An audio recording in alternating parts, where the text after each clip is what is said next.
Now, guys, let us try to understand about component. So we understand one thing, that when we talk about a component has HTML, a component has CSS also, as we can see in the class name we did last time. But interestingly, a component also has JavaScript, which we can write inside the same function login. How? Well, we know that we can write functions inside a function. We can also write JavaScript code inside a function. So similar way, we can also write our logic within our component itself. And this time the logic is going to be that when I click on the login button, it's going to do an alert saying we are logging you in. Simple. So let us try to now implement this functionality in our component. To do that, first thing, I'm going to write a function. Let us say do login. Now don't give the function name as login because we already have a component with the name login.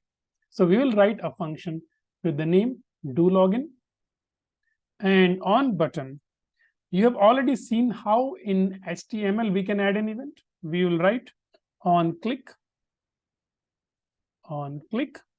and the name of the function, which is do login, like this. Now, in React, it is very similar, but with small differences. So what are those differences?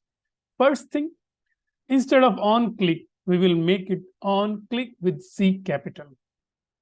That is the rule, the new rule in our JavaScript components, that whenever you want to add any event to the HTML, you can add that event with on and the name of the event, but the second letter will be capital. Remember, in the class name also the second letter is capital. So that is the format of our React components, that any attribute that we want to write related to event will have the second letter as capital. Next rule is that React says that you can definitely write the function, but you do not need to write the complete function. Rather, we need to just provide the name of the function in a curly brace. So to add an event, I will repeat again, we need to add an on click, and then we need to provide just the name of the function in a curly brace. We will understand about curly brace in a short time, but for now, let's try to only do this simple thing. So we will give the function name inside a curly brace. We will write on click with C as capital. And then I'm going to write a simple logic within my function, do login, which is alert. And I'll just print a message, we are logging you in. That's it, simple. So we have a function, do login, which is getting called when we click on the button. And in the on click, we just provide the name of the function. Now, this is very obvious that we can write a function inside a function, and these functions are called inner function.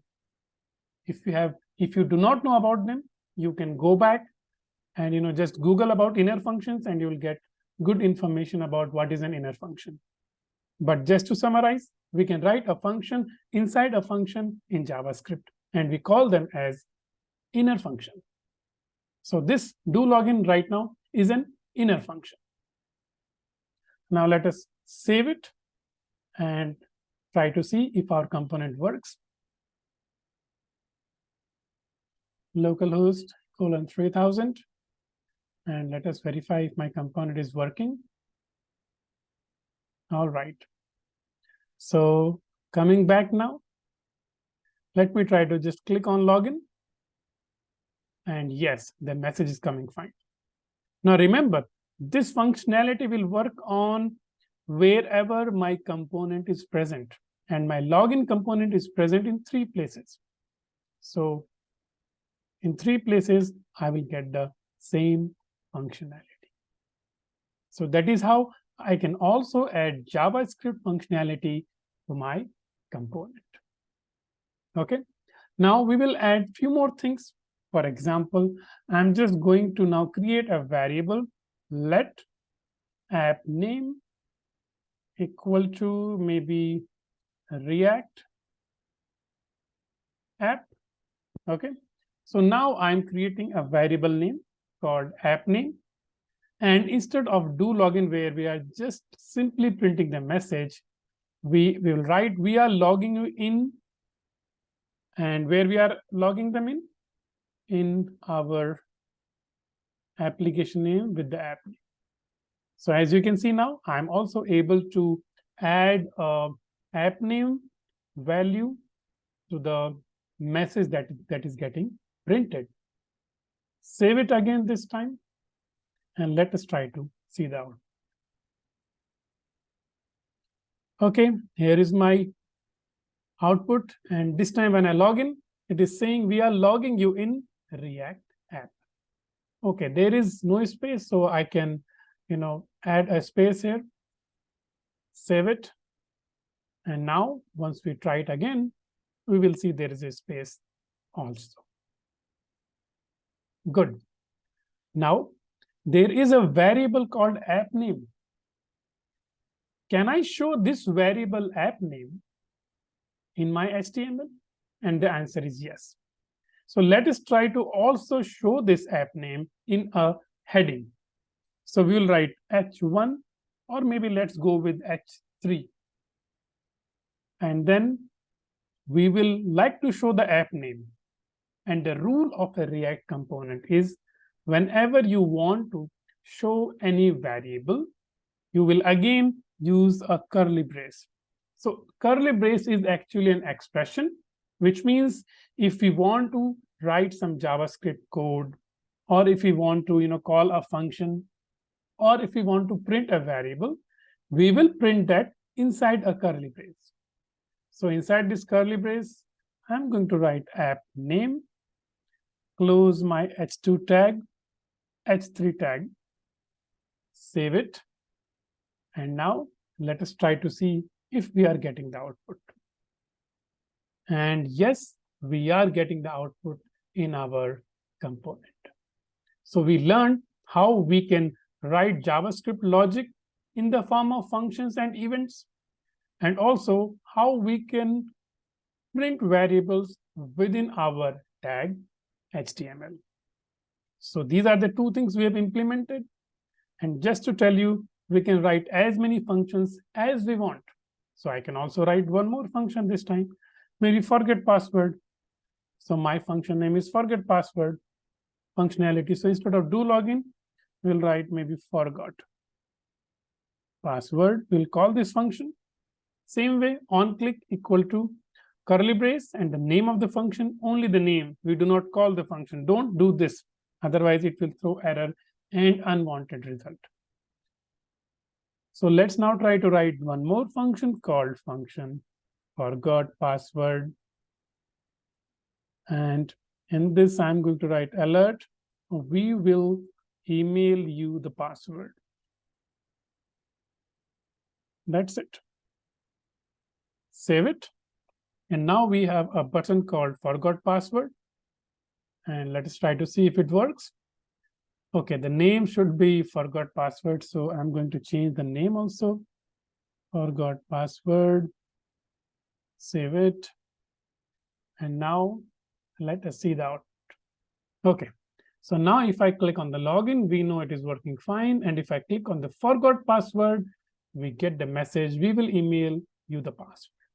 And it is working on every place where my component is placed. So that is a good thing. Right? So now we understand that components are very interesting and so simple. We can even write variables and print them within our HTML. We can even call functions within our events like button on click and any other event. So if you want double click, you just need to write on double click. So it's as simple as it is. We can use any of the events available in HTML like hover, double click, key press, and whatever you like. So that is how, guys, we can now create components which are much more dynamic, which means which can also have CSS within them, which can have JavaScript within them. And now we see that React is becoming interesting because I can create so much powerful components. And once I create them, I can use wherever I want. That is where the fun begins. So now one doubt. Can I also show my login component inside the hello component? Sometimes we wonder because end of the day, it's just a tag. So the answer is yes. And for that, I will have to first go to my hello component. And I'm going to import login from login, again /login, because it is in the same folder where my hello.js is kept. And inside hello, now there is an h1 tag. So what I'm going to do is I'm going to do a small modification. I'm going to write a div tag and close the div tag, so that inside the div tag I'm able to show my heading and also my component, which will be login, and close the login tag. Save it. And now let us see the output.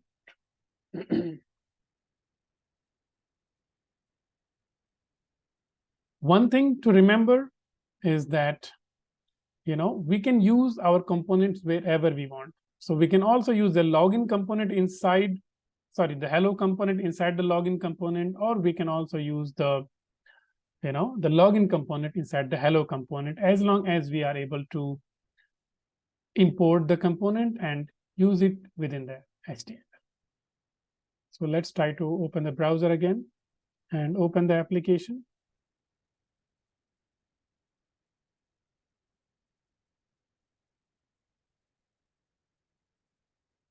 Okay, so let me just save it.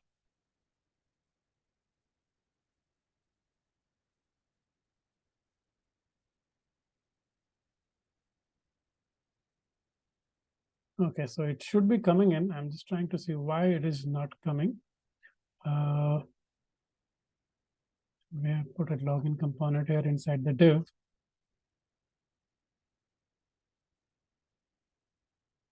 Let me just try to see if this change is happening. Okay, the change is happening, but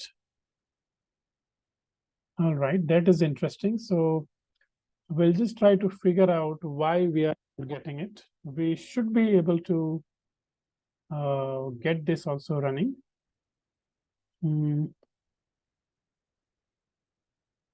Okay, so we don't see any error in the terminal. And okay, I get it. It is already working, guys, but you know why I'm not able to see it? Because we have not defined a clear boundary. So I will tell you what I will do. I'll first go to the app.css and I'll create one more, like for login component, I created a class called login. For hello, I'm going to create a class called hello. And then give a border, this time maybe 4 pixels solid, but green color. And all the remaining properties, margin padding can be the same. Save it. So now we realize that my hello component is inside a green border. So just come here and we know instead of class, we need to write class name and give the class name as hello. Save it. And now let us try to see the output.